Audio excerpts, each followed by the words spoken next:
Chemical warfare के क्या effects होते हैं, क्या प्रभाव है, और उस प्रभाव के बारे में हम आपको बताना चाहते हैं। तो इसका जो पहला प्रभाव है कि यहाँ जब कहीं पर भी जो है अगर केमिकल एक्सपोजर अगर हो जाता है तो सबसे पहला जो उसका इफेक्ट होता है हमारे बॉडी के जो छिद्र हैं उनके माध्यम से।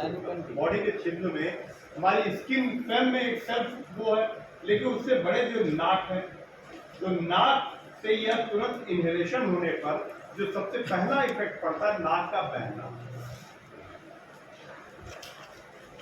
और जो प्रभावित होता है क्योंकि उसके न्यूरॉन्स पर, उसके बॉडी के न्यूरॉन्स पर उसका इफेक्ट पड़ने की वजह से उसका जो नर्वस सिस्टम है वह प्रभावित होता है। और नर्वस सिस्टम के ऊपर जो प्रभाव पड़ने का असर क्या हो रहा होता है कि जो मुंह में सलाइवा बन रहा है वो हम अंदर निकल लेते हैं।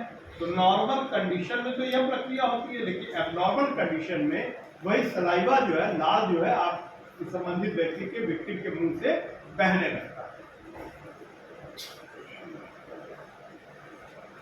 सीने में जकड़न या आंखों से कम दिखाई देना, धुंधली दृष्टि होना, यह भी कंडीशन उत्पन्न हो सकती है।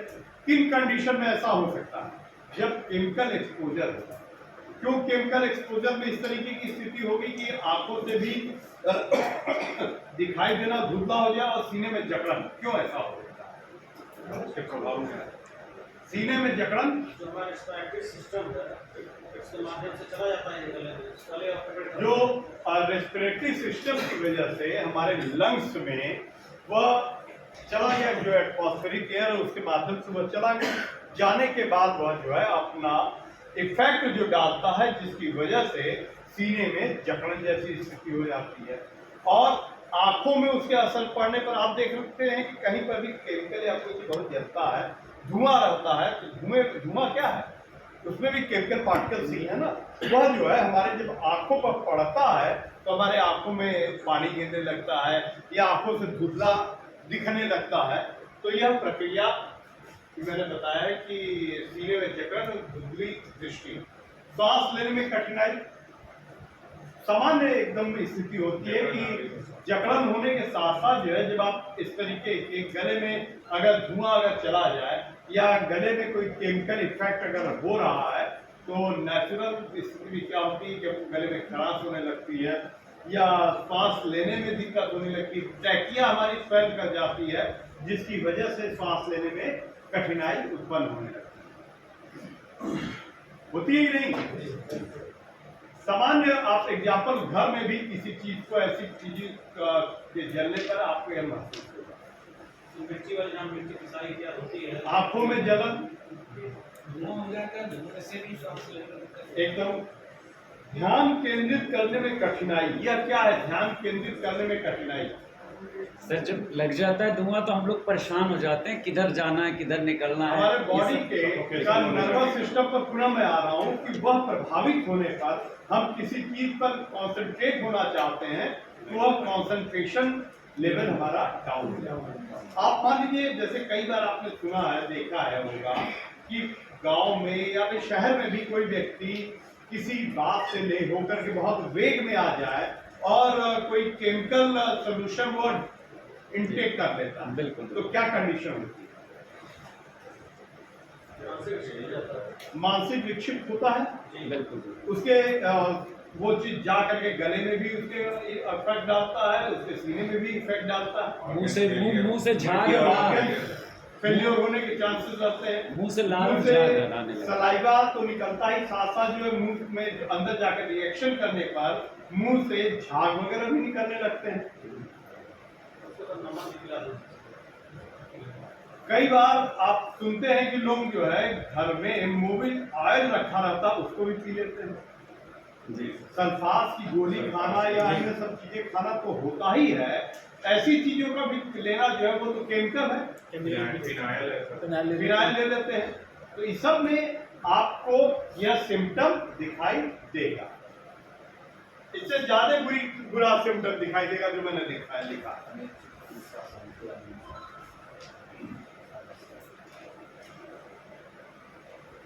हमको मतलब जो हमारा एक्सक्रेटरी सिस्टम है, उस एक्सक्रेटरी सिस्टम में भले ही उसमें हमारे ब्लॉडर में यूरिन ना हो या हमारे अंदर जो है स्टूल ना हो, लेकिन मुझे ऐसा लगेगा क्योंकि हमारे नर्वस सिस्टम पर कंट्रोल लेस हो गया है। इस वजह से यह लगेगा बार बार कि ऐसा तो नहीं कि हमको यूरिन लगी हुई है या फिर हमको टॉयलेट जाना है।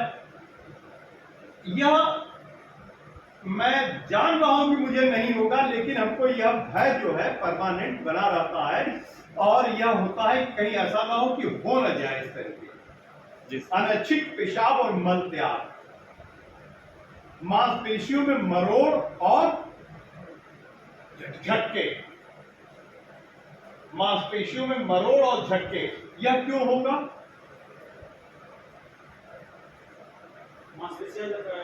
जब आपने डाइजेस्टिव जो मटेरियल आपने लिया है या जो केमिकल वाली चीज आपकी बॉडी में इंटर किया है, वह क्या है?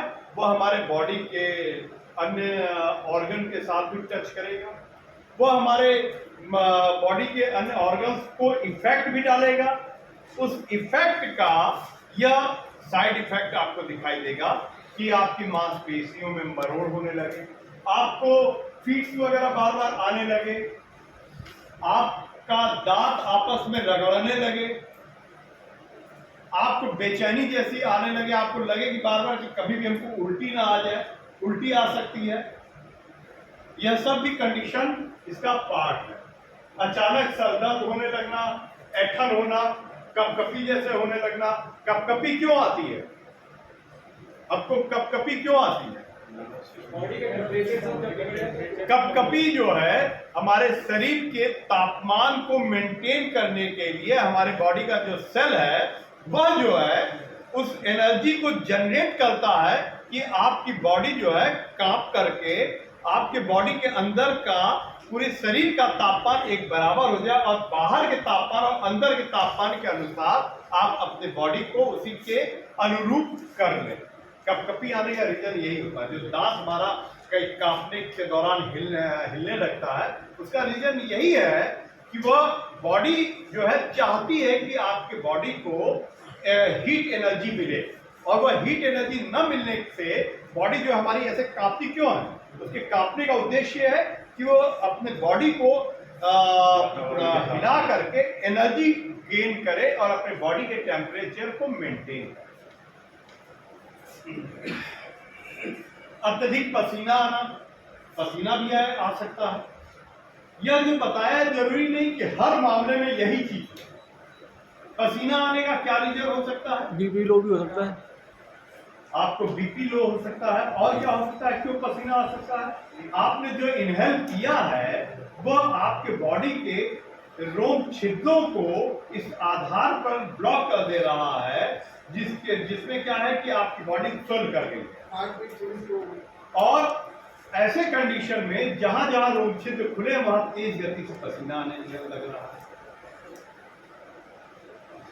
त्वचा का लाल होना, यह तो बहुत कॉमन चीज है।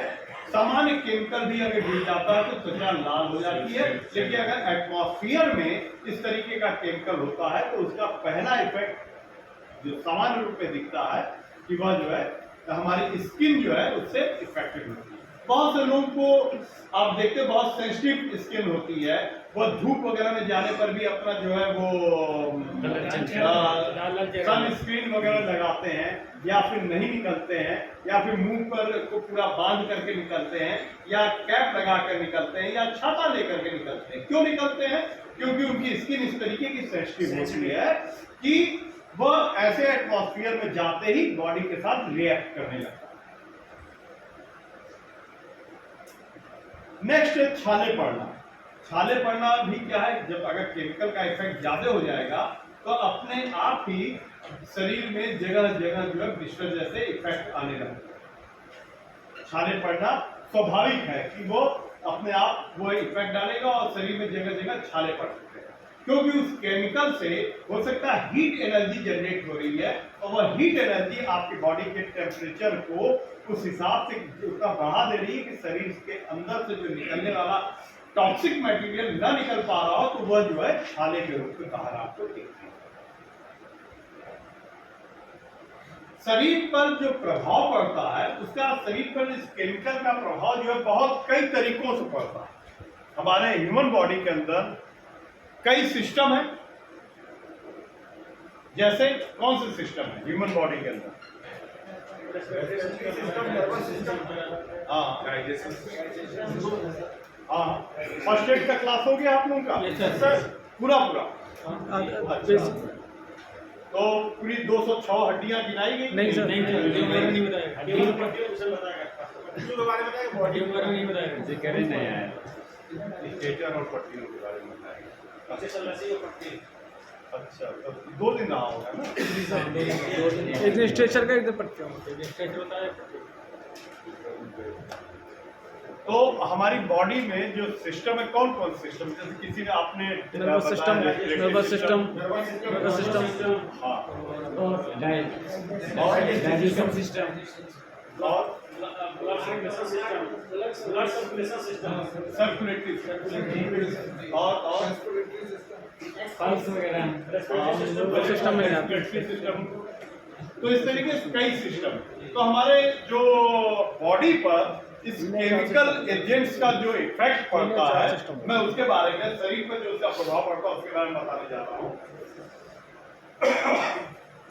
पहला जो उसका इफेक्ट आपने देखा कि हमारे शरीर पर जो प्रभाव पड़ने वाला वो हमारे नर्व एजेंट पर पड़ता है। सबसे पहला जो मैंने बताया कि क्यों हमको मतलब बॉडी पे मैं क्या बोल रहा हूँ, बोलने में हमारा नियंत्रण खत्म हो जा रहा है या फिर सलाइवा बाहर गिरने लग रहा है, कहीं ना कहीं हमारे बॉडी के न्यूरो सिस्टम पर इफेक्ट पड़ रहा है ना। तो वो उसी के संदर्भ में शरीर पर प्रभाव के अनुसार मैंने लिखा है केमिकल वॉरफेयर एजेंट्स के बारे में बताते हुए कि इसका शरीर पर प्रभाव के अनुसार मैंने बताया है कि पहला इसका इफेक्ट जो है नर्व एजेंट्स पर पड़ रहा है। दूसरा ब्लिस्टर एजेंट है, यानी कि शरीर पर छाले जैसी स्थिति का बन जाना होता है। शरीर में हमारा कंट्रोल कम हो जाए या इस तरीके का इफेक्ट रहे कि रक्त का बहाव होने लगे। हाँ, गला घुटने लगे, चोकिंग जैसी स्थिति आने लगे, चोकिंग इफेक्ट समझ में आने लगे। मेंटल स्ट्रेस इस तरीके का हो जाता है कि मानसिक रूप से हमको समझ नहीं आता कि क्या करना चाहिए, क्या कहना चाहिए और क्या हमको रिस्पांस देना चाहिए। मैंने बताया कि वोमिटिंग वगैरह भी होने लगती है जी। आंखों से पानी अपने आप गिरने लगता है।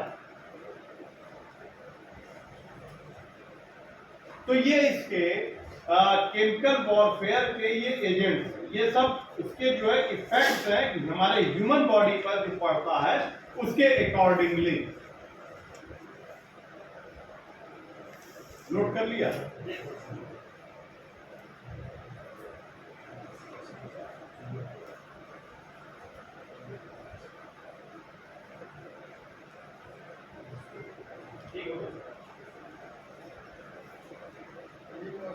एक मिनट।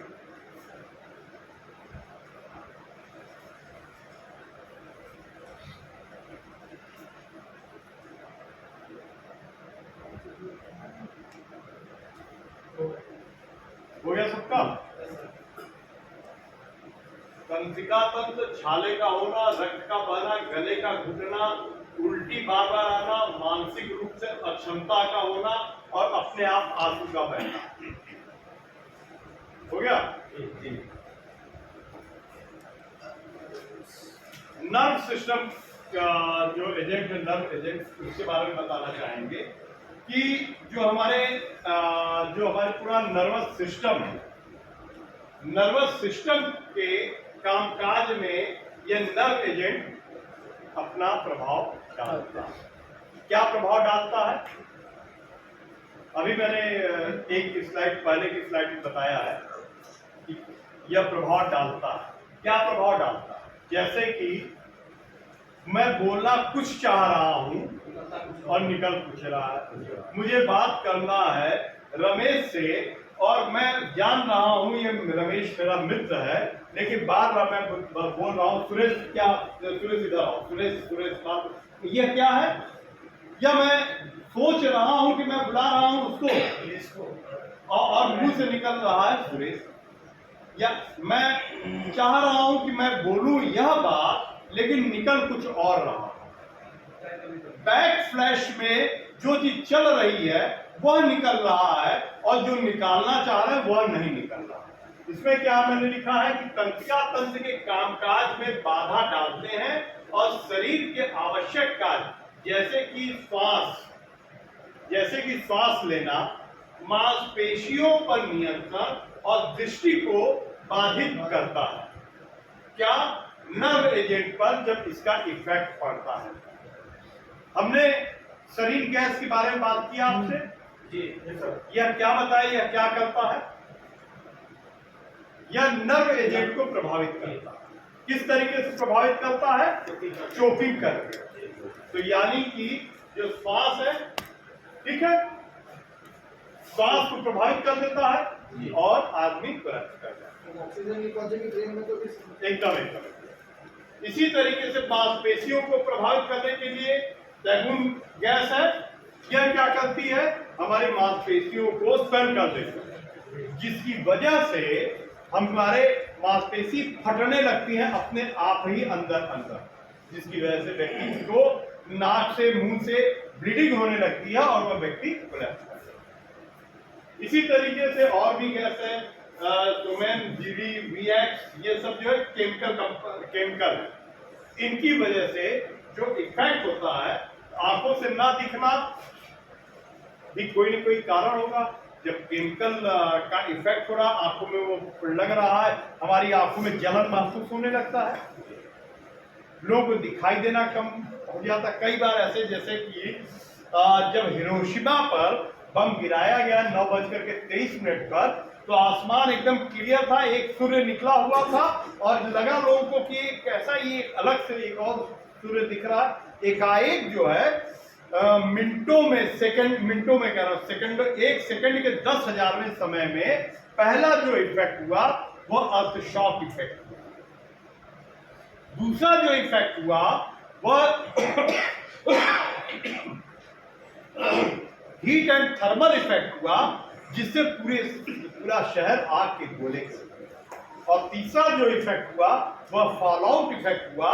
वह fall out effect after half या 1 आवर बाद वो हुआ, जब ये चीज ठंडा होकर के ऊपर जाके ठंडा होकर के तब वो उसका नीचे जब आया था। ठीक, तो ये क्या है? दृष्टि को बाधित करने के में यह चीजों का इस्तेमाल हुआ, जो न्यूक्लियर वेपन्स का। इसी तरह केमिकल वेपन्स भी आंखों को की दृष्टि को बाधित करते हैं। ब्लड एजेंट्स, शरीर के जो टिश्यू हैं, शरीर के टिश्यू जो है रक्त में ऑक्सीजन का उपयोग करने से रोक देते हैं। शरीर हमारा बताया मैंने, सेल और कैसे बना है? सेल टिश्यू इनसे मिलकर के बना है। जब हमारे सेल्स आपस में जुड़ नहीं पाएंगे और टिश्यू सब बार बार जुड़ करके अलग टूटने में हो जाएंगे, तो ऑक्सीजन उसमें मिल पाना वह संभव नहीं हो पाता। ऐसे लोगों को आप सुनते होंगे कि बहुत से लोगों की बीमारी हो जाती है, जैसे उनका ब्लड में से आयरन अलग हो जाता है, तो उनको लगातार ब्लड उनको देना पड़ता है।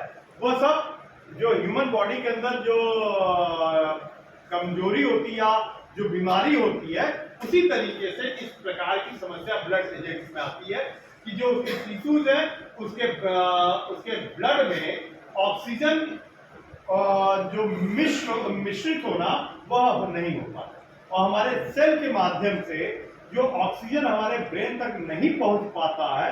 अगर लगातार 3 मिनट तक हमारे ब्रेन को ब्लड के माध्यम से ऑक्सीजन न मिले तो हमारा ब्रेन डीके होने लगता है, हमारा ब्रेन सड़ने लगता है। समझ रहे हो मेरी बात? किसी को नींद नहीं आ रही है? नहीं सर,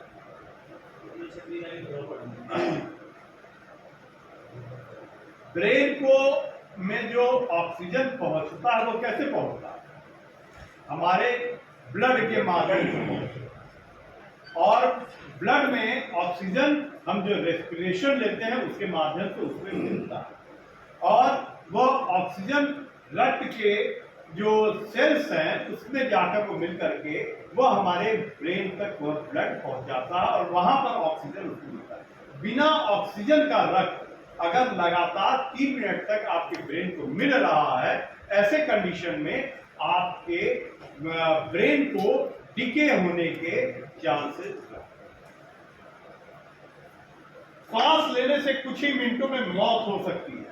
जो ही ऐसे ही स्थिति आ गई, कहीं केमिकल एक्सपोजर हो गया है और लोगों ने रेस्पिरेशन ले रहे हैं, तो ऐसा केमिकल हमारे नाक के माध्यम से शरीर के अंदर जा रहा है और वह व्यक्ति कुछ ही मिनट में उसकी मौत हो जा रही है। जैसे कि अभी आप सभी लोगों ने खुद बताया कि 1984 में जो घटना घटी थी भगवान गैस प्लांट, अभी सर गोरखपुर में पिछले महीने जैसे फर्टिलाइजर कंपनी है, हाँ, उसके अंदर रिसर्च बच्चे प्राइमरी विद्यालय पर ले जा रहे थे, गिर गए। अच्छा, गिर करके तुरंत हॉस्पिटल ले गया। और जब वो देखे अगर वो धान में जो रुपया कर रहे थे, बच्चे क्यों गिर रहे थे, तो बेहोश हो गए। अच्छा, उसका जब हल्ला मचा कि लोग बेहोश हो रहे हैं, तो हवा के विपरीत तो भागना शुरू की, जब हवा चल रही थी। बाद में बहुत जांच हो रही थी, आखिर ये बात 2-3 बार हो गया, इससे पहले भी तीसरी बार। अच्छा, अच्छा, तीसरा पुरानी बात है। सावधान नगर है चौधरा पास, अच्छा। वही फैक्ट्री है। तो इसमें जैसे हाइड्रोजन साइनाइड, साइनोजिन क्लोराइड, अल्साइन, ये तीनों चीजें जो इसमें उदाहरण के रूप में है जो आपके ब्लड एजेंट को प्रभावित करती है। ब्लिस्टर एजेंट, यह ब्लिस्टर एजेंट क्या है?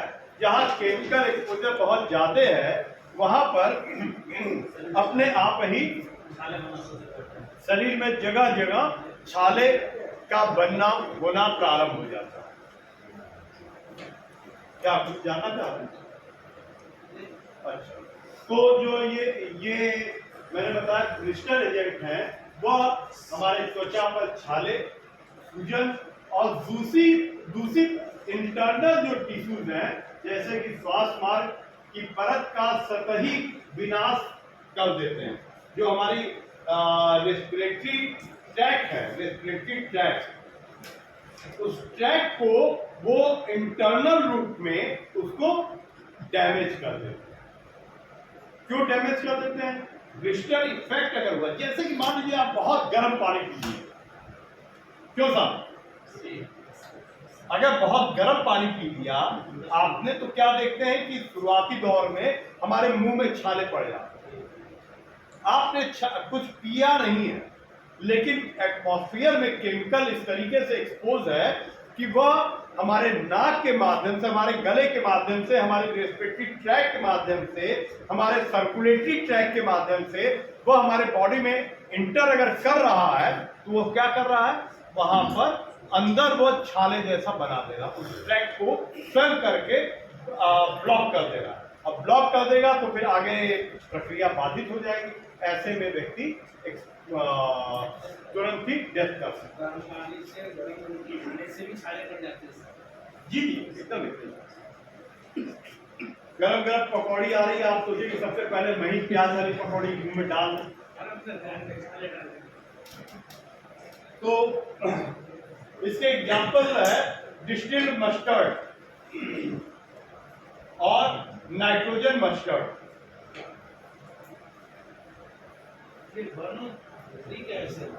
ये इसके कंपाउंड का सिस्टम HN1 to HN3, इस लेवल से इस लेवल तक का HD लिसाइड, ये इसका L इसका जो है L,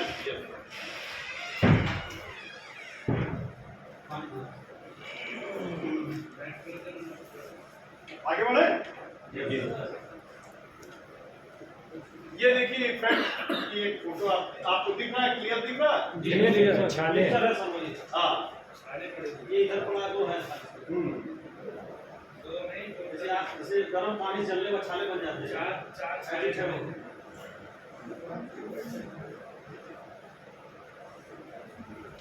घुटन पैदा करने वाले एजेंट, जो पैदा करने लगे, ऐसे एजेंट कौन कौन से?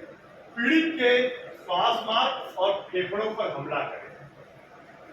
जब केमिकल किसी व्यक्ति के श्वास मार्ग को और उसके फेफड़े को के ऊपर अटैक करने लगे, तब इसको आप कहेंगे कि घुटन पैदा करने वाले एजेंट के रूप में इसको रखेंगे।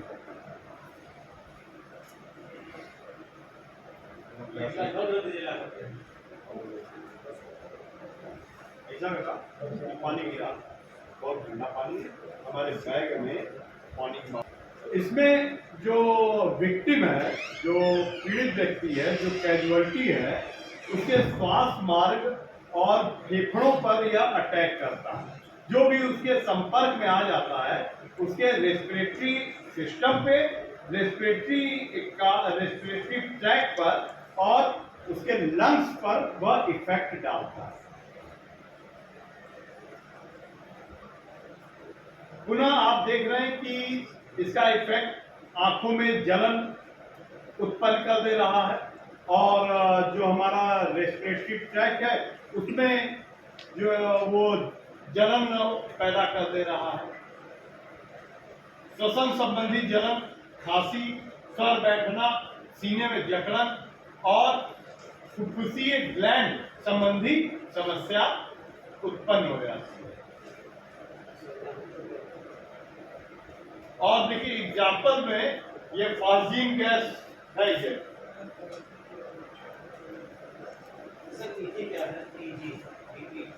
एग्जाम्पल सीजी है, सीजी।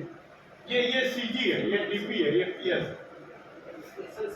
ये इसका जो है फॉस्जीन को सीजी आप लिखेंगे तो आपको समझ में आ जाएगा। गूगल पे अगर डालेंगे सीजी केवल तो आपको फॉस्जीन लिखकर आ जाएगा। इसकी शॉर्ट फॉर्म है, सिंबल्स होता है। गिलास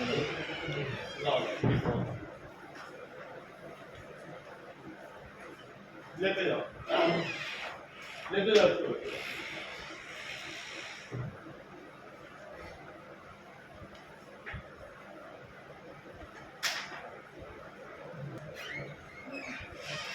और ये सभी गैसें जो है घुटन पैदा करने वाली हैं।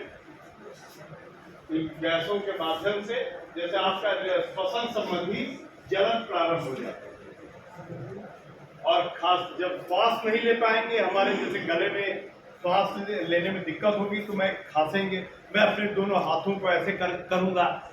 जब हमको ऐसी स्थिति आएगी तो अपने आप ही हम अपने हाथों को ऐसे करेंगे। जब ऐसी स्थिति अगर बनती है तब यानी कि आपको इस तरीके के केमिकल के इफेक्ट से यह प्रभाव हो रहा है। आगे बढ़े।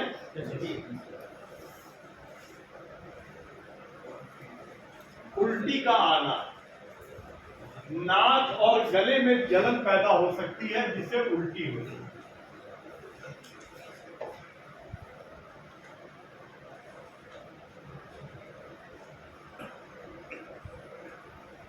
नाक और गले में जलन पैदा हो रही है।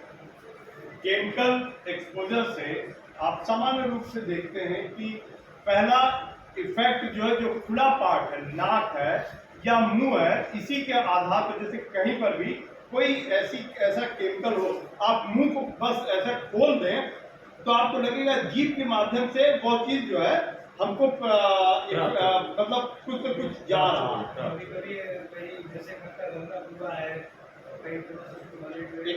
आप बहुत दूर मत जाइए। आप कैम्फर जो है, कैम्फर, उसको आप बस खोल करके यहाँ पर ऐसे रखिए, आप मुंह को ऐसे कीजिए, आपके अपने आप को लगेगा कि वो जो है हमारे जीभ पे उसका इफेक्ट महसूस होने लगेगा। वो भी जो एक केमिकल ही है। तो नाक और गले में जलन पैदा हो सकती है जिससे उल्टी भी आ सकती है। मानसिक रूप से अक्षम करने वाले अस्थायी मानसिक शारीरिक प्रभाव ये लाते हैं जो आपके चेस्ट, नोज और ब्रेन तीनों पर इसका असर डालते हैं, मानसिक रूप से अक्षम करने वाले अस्थायी मानसिक शारीरिक प्रभाव के रूप में, जिसमें व्यक्ति को डिप्रेशन हो जाता है, मतलब मानसिक रूप से वो अपने आप को अक्षम महसूस करने लगता है।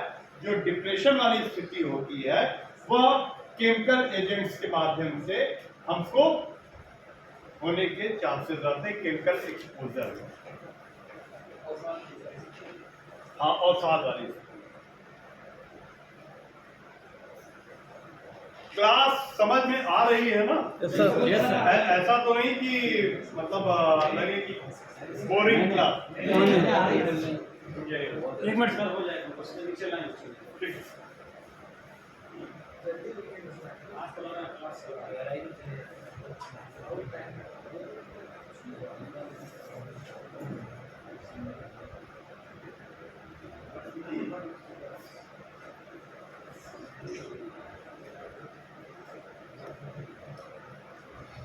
क्लियर में ये सीएनएस क्या है सर? सेंट्रल नर्वस, ठीक है सर, हो गया। हम जब एटमॉस्फेयर में कौन सी गैस है, हम सांस लेते हैं तो क्या लेते हैं? वातावरण की शुद्ध नेचुरल हवा, एयर लेते हैं। और कोई उत्तर? उसमें कई गैसेस होती हैं, गैसों का मिक्सचर होता है, हवा में कई गैसेस लेते हैं। इसमें कई मिक्स रहती है।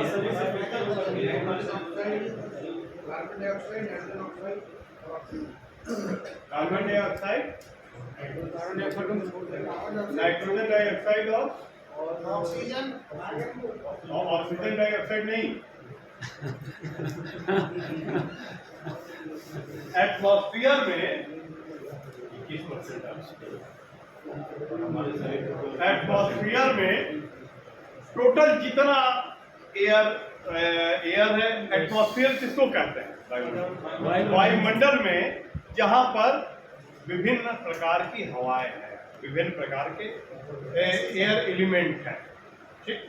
उस एयर एलिमेंट में वो कोई भी चीज क्या होती है, 100% होती है। उस 100% में 20.96 ऑक्सीजन, 20.96% ऑक्सीजन हमारे बॉडी, एकदम आइडियल कंडीशन की बात मैं कर रहा हूँ। 20.96% ऑक्सीजन, 79% नाइट्रोजन।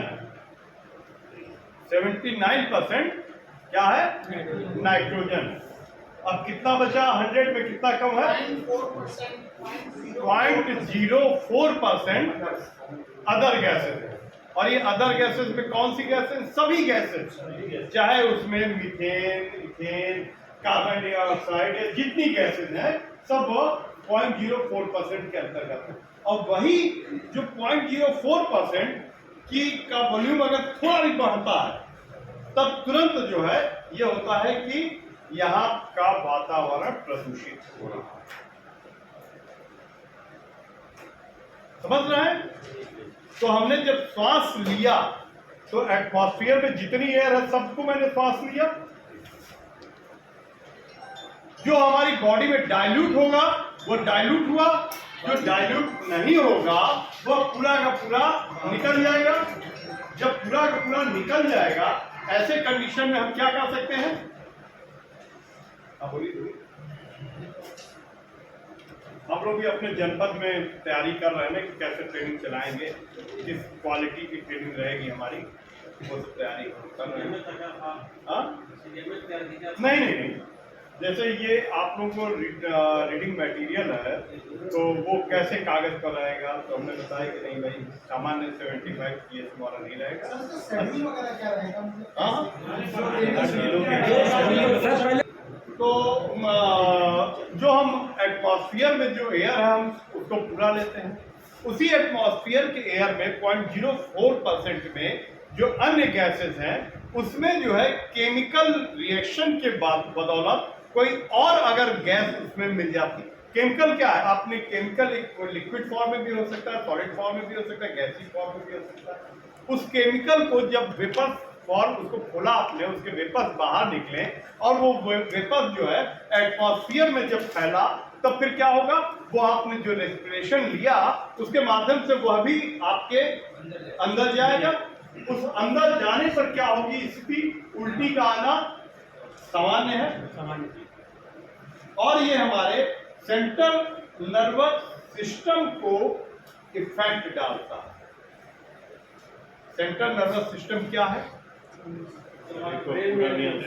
पॉइंट्स हैं। आपका एक देखिए नर्वस सिस्टम जो है वह भी कई तरीके, एक तो देखिए वो होता है कि हमारे आंख के आगे मक्खी आई तो हमने आपसे बात करते हुए ऐसे कर दिया, मतलब वो हमको कुछ नहीं करना है, ऑटोमेटिक हुआ। अनैच्छिक क्रिया, ऐच्छिक मैं चलते चलते गिरा तो मेरे ब्रेन ने मैसेज नहीं दिया कि हम अपना हाथ आगे बढ़ाएं और जमीन पर लगाएं और अपने आप को प्रोटेक्ट करें, ये अनैच्छिक क्रिया है। या अपने आप ही मेरा हाथ आगे आएगा, हमको अपने आप को बचाएगा।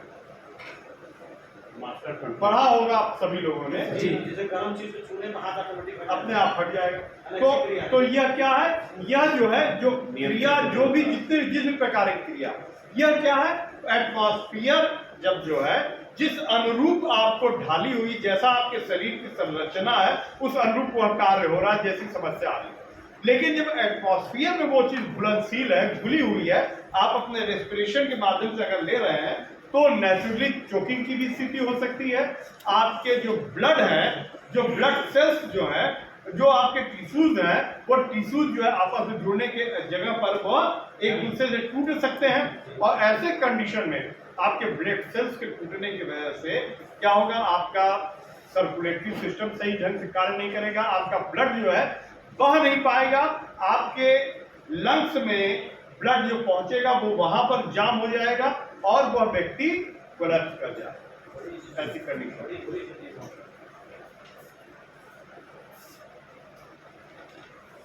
Chemical casualty caused by inhalation of vapour, जो हमने अभी बताया वो ये वही उसी का बैकग्राउंड में मैंने बताया था कि जब आप एटमॉस्फेयर में जो चीज ले रहे हैं, जो इनहेल कर रहे हैं, उसका इफेक्ट क्या है, दूषित भोजन और पेय पदार्थों का सेवन।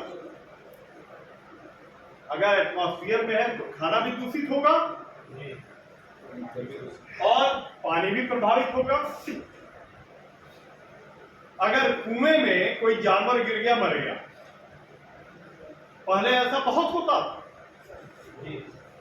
और कुएं का पानी महकने लगता था, बॉडी के सड़ने से उसका जो केमिकल इफेक्ट है वह कुएं के पानी को प्रभावित करता था। आदमी पीता था, पूरा पता चला गांव का गांव प्रभावित हो जाता था। पहले जब अटैक करना होता था एक देश को, एक आक्रांता अगर कोई आता था, अटैक करता था, वो क्या करता था, जो पानी का मेन सेंटर पॉइंट है उसमें ही वह ऐसा मटेरियल मिला देता था जिससे कि कोई व्यक्ति उसको पिए और वह बीमार पड़ जाए।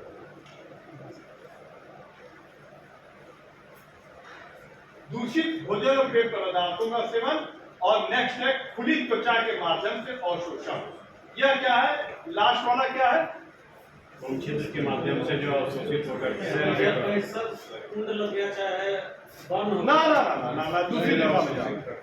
जो छिद्र हैं उनके माध्यम जो आप कह रहे हैं, हमारे बॉडी में, पूरी बॉडी में समझ लीजिए कि छेद है, अगर वह नहीं होता तो हमारा बाहर का तापमान और अंदर का तापमान एक दूसरे से बैलेंस नहीं करते। हम जाते हैं, अगर मान लीजिए कि मैं गया केदारनाथ, वहां ठंड बहुत लग रही है, हमने क्या किया, जैकेट पहन लिया, कोट पहन लिया, लेकिन फिर भी उसके बावजूद भी हमको अपनी, जब तक हमारी बॉडी साथ नहीं देगी तब तक वहां पर आप कपड़े से अपने आप को प्रोटेक्ट नहीं कर सकते। तो रोम छिद्र का इतना महत्वपूर्ण रोल है। अगर बॉडी में रोम छिद्र न रहे तो हमारे बॉडी के अंदर का टॉक्सिक मटेरियल हमारी बॉडी के अंदर ही पड़ा रहेगा पसीने के रूप में उन टॉक्सिक मटेरियल को वो बाहर निकालते रहते। और ये टॉक्सिक मटेरियल कैसे हमारे बॉडी में आता है? खाने के माध्यम से, एटमॉस्फेयर के माध्यम से, सांस लेने के माध्यम से, या जिन भी वजहों से हमारे बॉडी के अंदर अगर वो इंटर करता है, तो पसीने के माध्यम से, या आपके रोम छिद्रों के माध्यम से, या और भी अगर जैसे स्थिति आती है, आपने दवा पैरासीटामोल खाया, आपने देखा कि आपके रोम छिद्रों के माध्यम से शरीर की गर्मी को मेंटेन करने, शरीर को मेंटेन करने के लिए वह जो है पसीना के रूप में शरीर के बाहर निकलता है। अगला स्लाइड है आपकी ये रूट्स ऑफ एंट्री। जो केमिकल इफेक्ट होता है, उस केमिकल इफेक्ट का रूट क्या रहता है जिससे वो हमारे शरीर के अंदर इफेक्ट करके हमारे शरीर को प्रभावित करता है।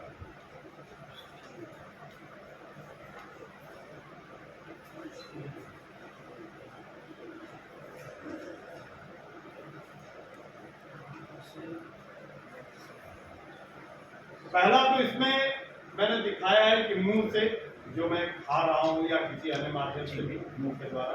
दूसरा मैंने दिखाया आपको कि हाथ की स्किन जो है वो एक्सपोज है, ओपन है, उसके माध्यम से। इधर से तीसरा मैंने दिखाया कि इंजेक्शन के माध्यम से हो सकता है।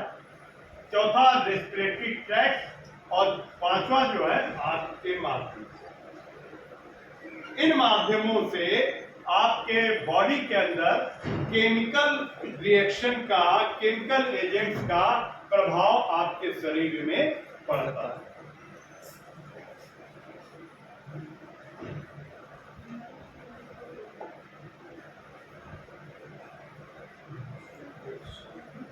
क्लियर है? आगे बढ़े।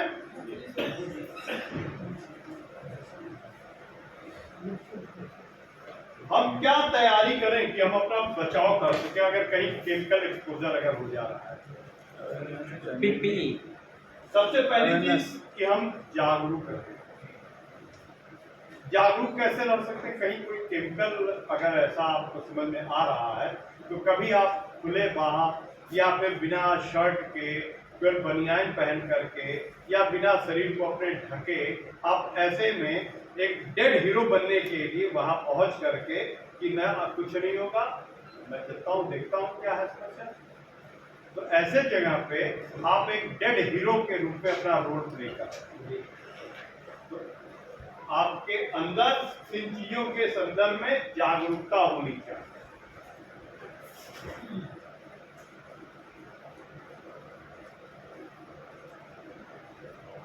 दूसरा मैंने क्या बताया है? ट्रेनिंग।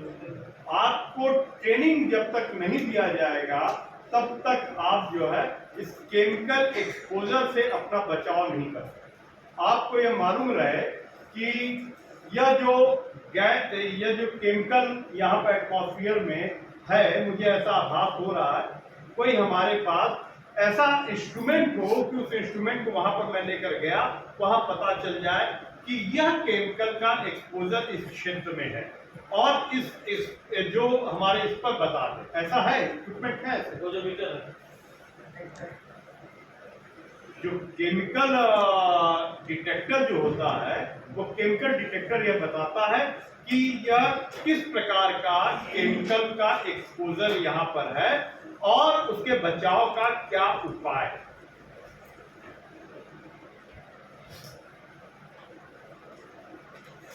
इक्विपमेंट होना चाहिए, रिसोर्सेज हो, पहले से प्लानिंग हो, और एक्सरसाइजेज हो इसके संदर्भ में। शब्द तो मात्र 5 लाइन का है, लेकिन यह 5 लाइन जो है 5 माह की ट्रेनिंग पर, 5 माह के अध्ययन पर, 5 माह के प्रैक्टिस पर आप कम से कम इससे परफेक्ट हो पाएंगे। इसका जो इक्विपमेंट है, यहाँ पर हमारे यहाँ ट्रेनिंग सेंटर पर मुझे नहीं लगता कि कोई इक्विपमेंट इस तरीके का हो। अदरवाइज इतने बड़े बड़े बॉक्स जैसे इक्विपमेंट आते हैं, उस इक्विपमेंट को हम लोग ले करके अगर जाते हैं तो वहाँ पर पता चल जाता है किस तरीके का केमिकल यहाँ पर एक्सपोजर है। और जहाँ भी जाते हैं अपने नाक को बांध करके, शरीर को पूरा ढक करके, और पूरा ऊपर से नीचे तक अपने आप को Protect पूरे फुली किट बन गया। कैपिंग करके तब वहां पर जाते हैं। अगर कोई ऐसी चीज नहीं मिलती है तो आपके पास अगर जो रेनकोट है वह भी बहुत प्रोटेक्शन का कार्य कर सकता है। आगे बढ़े। सर ये रेनकोट हो लेगा एकदम आपकी शर्ट के अपेक्षा तो छोटी है। हम जो प्रूफ होता है ये पूरा हम जो पहने हुए हैं शर्ट उससे तो ज्यादा वह रोक लेगा। हमारा पैर जो खुला हुआ है उसके जगह पैर में अगर सॉक्स पहने हैं तो कंपेरेटिवली ज्यादा बेहतर है। अगर हम जूता पहने रहे हैं और नंगे पांव अगर कहीं चलें तो दोनों का असर आप तो खुद महसूस करते हैं। जी वही चीज है, एक्सपोज्ड और जो है क्लोज का ये इफेक्ट अंतर है। इंडिविजुअल प्रोटेक्टिव इक्विपमेंट, जिसको हम पीपीटी फॉर्म में भी अगर कहें पर्सनल प्रोटेक्टिव इक्विपमेंट, उसके संदर्भ में बता रहे हैं कि एनबीसी सूट पेरेम्बेबल, एनबीसी सूट मतलब न्यूक्लियर, बायोलॉजिकल और chemical. Nuclear, biological, chemical suit जो है नॉर्मली अगर बायोलॉजिकल और केमिकल सूट की बात करें तो वह तो बहुत सस्ता है और वह लोग यूज करते हैं और अपने यहाँ रखते भी हैं। बायोलॉजिकल और केमिकल की बात करें, न्यूक्लियर सूट जो है वह न्यूक्लियर, बायोलॉजिकल एंड केमिकल, वह न्यूक्लियर सूट जो है वह काफी हैवी और सामान्य रूप में वो पहन करके यूज करने लायक नहीं है। फेस मास्क हम सभी जानते हैं, कई तरीके का फेस मास्क होता है, उसका प्रयोग करें। कैनिस्टर्स जानते हैं, नाक के आगे लगाया जाता है, अंदर उसमें कई लेयर के सिस्टम लगे होते हैं जो उस वेपर्स को, केमिकल के वेपर्स को रेस्पिरेटरी सिस्टम के साथ वह जोड़ते नहीं, जिसकी वजह से वह व्यक्ति प्रोटेक्शन अपना कर लेता है। इम्प्रेमेबल ओवर बूट्स, जो जूता है जिसको हम कहते हैं गम बूट की तरीके का, वह जूता उस तरीके का जूता पहना जाए, लेकिन उस जूते को भी इस तरीके से रखा जाए कि इस तरीके से अपने आप को प्रोटेक्ट किया जाए कि जूते का जो ऊपर मैंने अपना सूट पहना हो उसको अंदर करके और उसके बाद पूरा टेपिंग कर दिया जाए कि उसके अंदर उसका असर ना हो। इसी तरीके से हैंड ग्लव भी आप जो पूरा एकदम कवर किए रखते हैं अपने हाथों को, अंदर भी हैंड ग्लव्स पहन ले। एक दो तरीके के, एक तो अंदर बॉडी से टच रहता है, उसके ऊपर एक और हैंड ग्लव्स आप पहन लें कि आप एकदम सुरक्षित रहें। स्पीयर कैनिस्टर्स रखें और हैंड ग्लव्स रखें। क्यों रखें? ज्यादा देर तक, एक बार व्यक्ति काम कर लिया, काम करने के बाद मान लीजिए कि मैं थक गया, दूसरे व्यक्ति को कार्य करना है तो उसको भी मैं प्रोवाइड करा सकूं। या मान लीजिए हमारे स्थान पर कोई व्यक्ति दूसरा आ रहा है तो हमारा लगा हुआ वह नहीं यूज करें। इसका मतलब जानता है कोई? आवश्यक, ये वही सूट जिसकी मैं बात कर रहा हूं जो ओवरऑल सूट होता है, पूरा एकदम नाक से लेकर मुंह, सर से लेकर नाक, हाथ, पैर, सब पूरा शरीर को ढका रहता है। आगे बढ़े। Yes sir.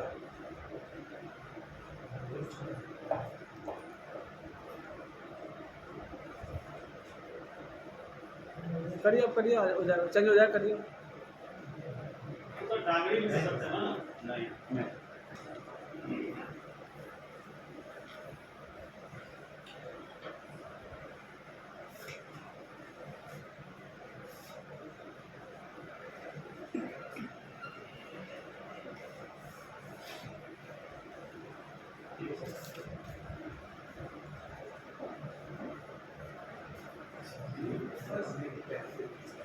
कट गया।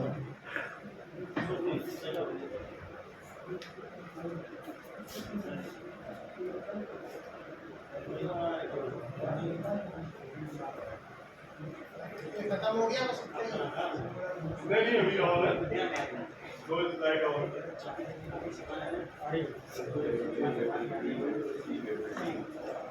अब ये आप देखिए लेवल ऑफ प्रोडक्शन क्या है। इसमें आप देख रहे हैं 4 प्रकार के सूट दिए गए। अगर हम बात करें लेवल ए सूट की और लेवल बी सूट की, सी सूट की और डी सूट की, जो देख ये क्या है, हायर बर्डन है, हायर बर्डन। अगर लेवल डी का जो सूट है, जो आपने रेनकोट अपना डाला हुआ है, वह जो है लेवल डी लेवल का, जिसमें आप यह भी देख रहे हैं कि वह जो है अपने मुंह को खुला रखा है। इसमें ऐसे कंडीशन में लेवल डी में आप जो सामान वाला मास्क मार्केट में मिलता है 2 रुपए 3 रुपए वाला, उसको आप लगा करके कार्य कर सकते। लेवल सी में आप देख रहे हैं कि वह पूरा अपना पर्सनल प्रोटेक्टिव इक्विपमेंट पहना, एक ग्लव्स अंदर है, एक उसके ऊपर हैंड ग्लव्स, गम बूट भी पहना हुआ है, मुंह को ढका हुआ है, लेकिन इसमें जो है कैरेस्टर नहीं लगाया हुआ। इसमें आप देख रहे हैं, अच्छा दूसरी चीज में और क्या अंतर दिख रहा है, आप लोगों को बीएसएड का क्लास हुआ है कि नहीं? इसमें आप देख रहे हैं बीएसएड का नहीं पहना, इसमें बीएसएड भी पहना हुआ है, क्योंकि वो ऐसे जगह जा रहा है जहां पर कोई एक्सपोजर है, और वो एक्सपोजर अगर उसके एक्सपोजर में अगर हम रेस्पिरेशन लेंगे तो हमारी बॉडी भी प्रभावित हो जाएगी, इसलिए उसने जो है यह भी पहना।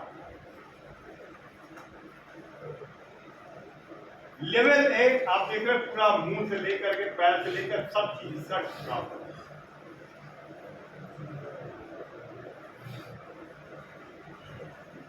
इसमें ऊपर लिखा हुआ है ग्रेटर हेजार्ड, नीचे लिखा हुआ हायर बर्डन। यह क्या है? खतरे का जैसे कैरी करने में कहा इसमें यह बताया गया है कि जितना ज्यादा खतरा है, जितना ग्रेटर हेजार्ड हो रहा है, उतना ही ज्यादा बर्डन भी जो कार्य करने वाला है उसके ऊपर बर्डन भी ज्यादा है। ग्रेटर हेजार्ड मतलब ज्यादा, जहां पर खतरा ज्यादा है, ज्यादा जहां पर कार्य करने का है वहां पर बर्डन भी आप पर ज्यादा है।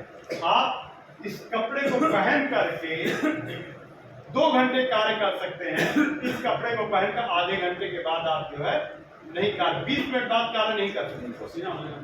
सर ये इंडियन एनबीसी सूट कौन से लेवल का आता है? कौन सा? Indian NBC suit.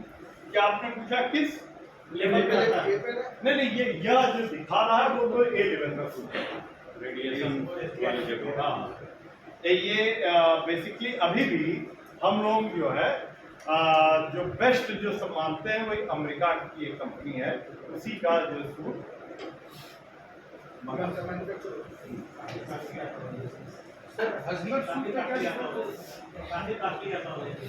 हैजमेट। नहीं, आपने पूछा हैजमेट सूट क्या होता है? हैजमेट सूट वह सूट है, हैज का तात्पर्य क्या है? हेजार्ड।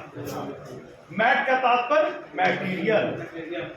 अब वह हैजार्डस मैटीरियल किस तरीके का है उसके अकॉर्डिंग आपका सूट रहेगा ना। हैजार्डस मैटीरियल अगर न्यूक्लियर बेस्ड है तो आप उस बेस का आप पहनेंगे। अगर हैजार्डस मटेरियल आपका केमिकल बेस है तो उस तरीके का सूट पहनेंगे। इसलिए अगर मैं यह कहूं हैजमेट का कौन सा सूट है, यह सही उत्तर नहीं होगा। यह उसके वो जैसा हैजार्ड है उसके अकॉर्डिंगली आपका मटेरियल रहेगा।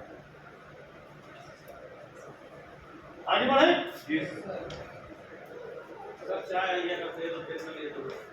आ गई है।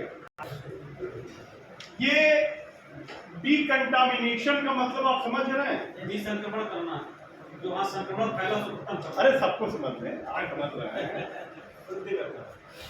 शुद्धिकरण। साफ सफाई कबाड़ संक्रमित व्यक्ति को क्या कहेंगे?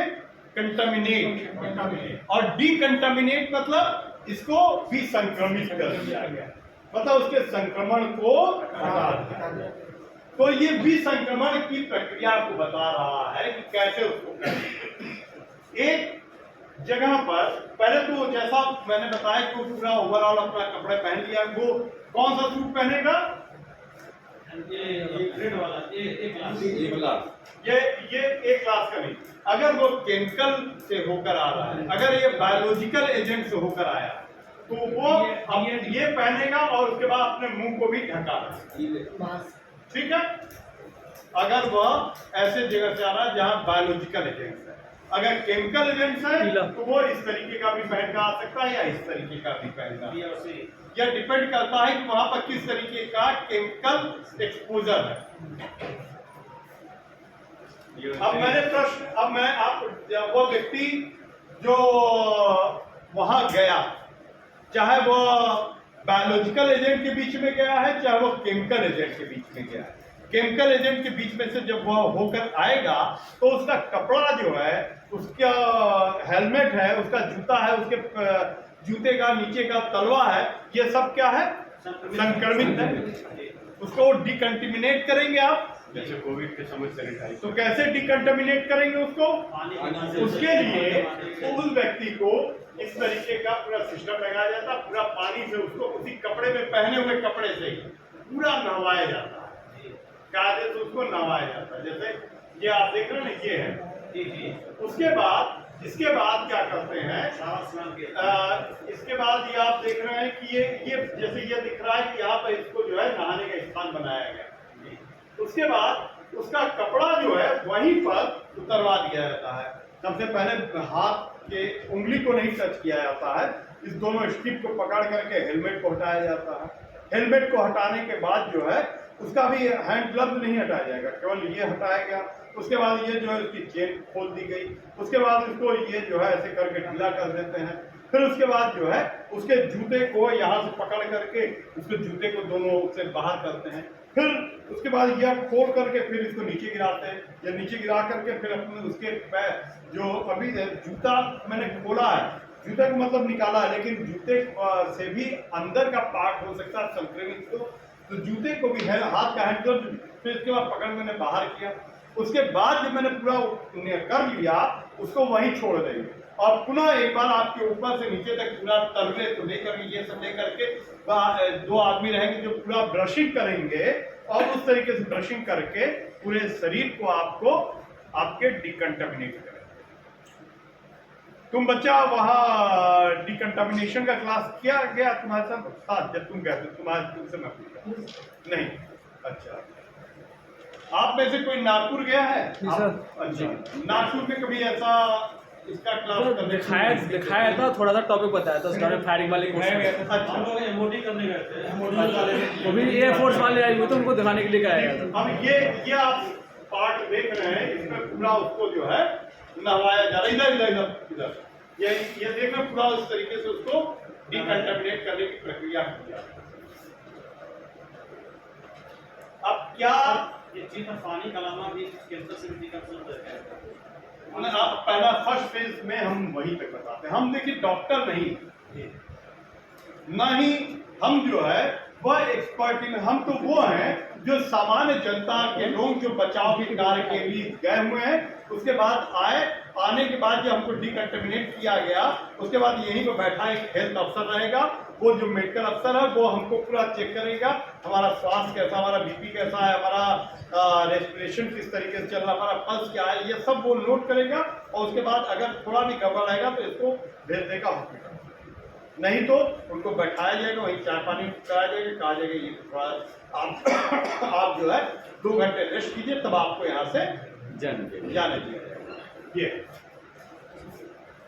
ऐसे समय में आप क्या ना करें, आगे संक्रमण से बचने से रुकने के लिए पीड़ित के पास भीड़ न लगाएं, नीचे की ओर हवा की दिशा में न जाए। जहां विंड डायरेक्शन नीचे की तरफ जा रहा है उस तरफ आप ना जाए। अंतिम मंजूरी मिलने तक घेरे गए क्षेत्र में वापस ना आए। जहां इसका क्या तात्पर्य है? इस तीसरी लाइन का कोई देखिए, कोई भी क्षेत्र जहां पर घटना होती है वो क्या होता है? हॉट जोन होता है। उसके बाद का जो जोन होता है वो वार्म जोन होता है, और उसके बाद का जो जोन होता है वो कोल्ड जोन होता है। तो उस जो घेरा है जहां पर यह कार्य किया जा रहा उस क्षेत्र में जब तक आपका क्लियरेंस न हो तब तक आप वहां ना आए। बचाव दल में शामिल लोगों को तब तक सुरक्षात्मक उपकरण नहीं उतारने चाहिए जब तक कि उन्हें सुरक्षित घोषित न कर दिया जाए। क्लियर है? आगे बढ़े। एक मिनट।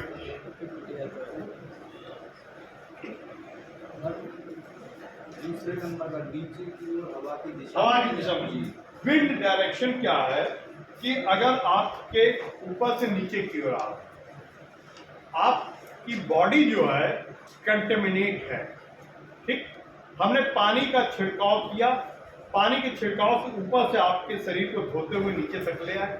नीचे पानी जो है वह तो संक्रमित है, ठीक। उस संक्रमित पानी के बाद जो है हम अपना पैर जब उठा करके, या मतलब पैर मेरा धुल गया, मैं उठा करके नॉन संक्रमित मतलब सुरक्षित स्थान पर जब मैं ले गया और हवा विंड डायरेक्शन टुवर्ड्स, बस बेटा 2 मिनट, जो ऐसे स्थान पर रखना है, लेकिन विंड डायरेक्शन क्या है? टुवर्ड्स उधर।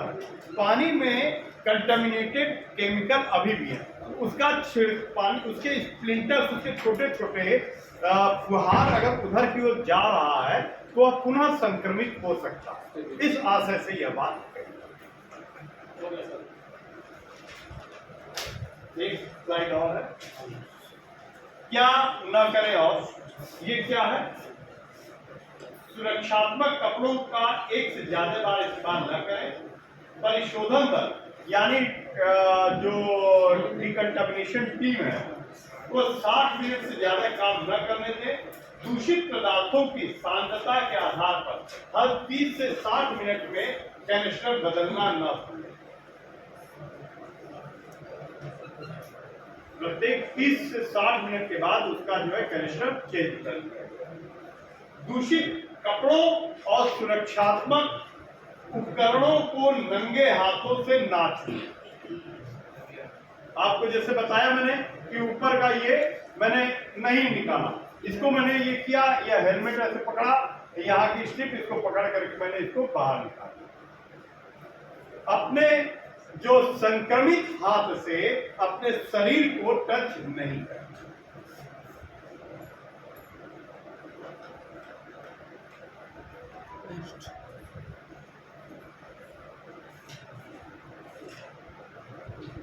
पढ़े भाई? Yes sir.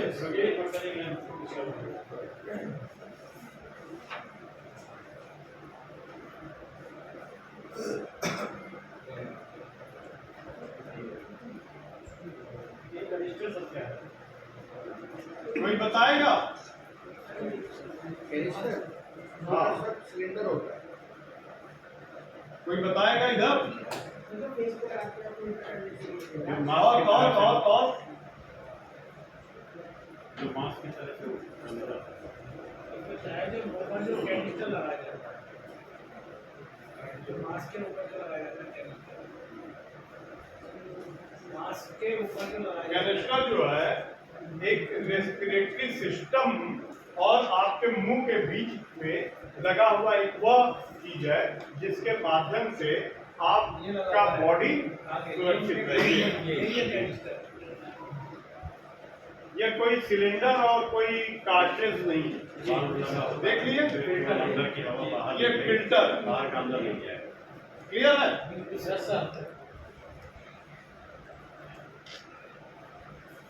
और अब कोई प्रश्न हो तो जरूर पूछिए। वो हमको लगता है सर इंडियन नेवी सी जो लिखा था सो क्या NBC? Nuclear biological nuclear biological chemicals. NBC का मतलब ये न्यूक्लियर बायोलॉजिकल केमिकल। ये हो गया। ये कैनिस्टर वही बदलना, मतलब 30 हमने आपको बताया ना कि 2 हम क्यों लेकर रखेंगे कि अगर जो है बहुत लंबे समय तक कार्य करना हो तो उसका बदला जा सके। लेकिन बदलेगा कौन? जो व्यक्ति डिकंटामिनेट हो वही बदलेगा, जो कंटेमिनेट है वह नहीं बदलेगा। उसका जो दूसरा रेस्पिरेटरी का कैनिस्टर लगाना है, तो जो व्यक्ति हमने अपने हाथ से इसको ऐसे कर दिया, लेकिन जो नाक में लगा हुआ कैनिस्टर है उसको यहाँ से हटाने का कार्य, हटा करके रखने का कार्य जो है ये ढका होता है, ये पार्ट ढका होता है। यहाँ से मैंने ऐसे खोला, इसको उठा कर रख दिया। दूसरा मैंने जो सुरक्षित मेरे पास में ले आया हूँ उसको मैं यहाँ से लगाया, इनके नाक पर ऐसे सेट करके यहाँ पर लगा के यहाँ पर छोड़ दिया। और वह व्यक्ति अपने इस पार्ट को खींच करके नीचे खींच लेगा, अपने उसको फिर से कवर अप कर लेगा। क्लियर है? आगे बढ़े। अब अंतिम स्लाइड यही, सोने वाले सोते रहे, जगने वाले जगे रहे। कोई क्वेश्चन पूछना?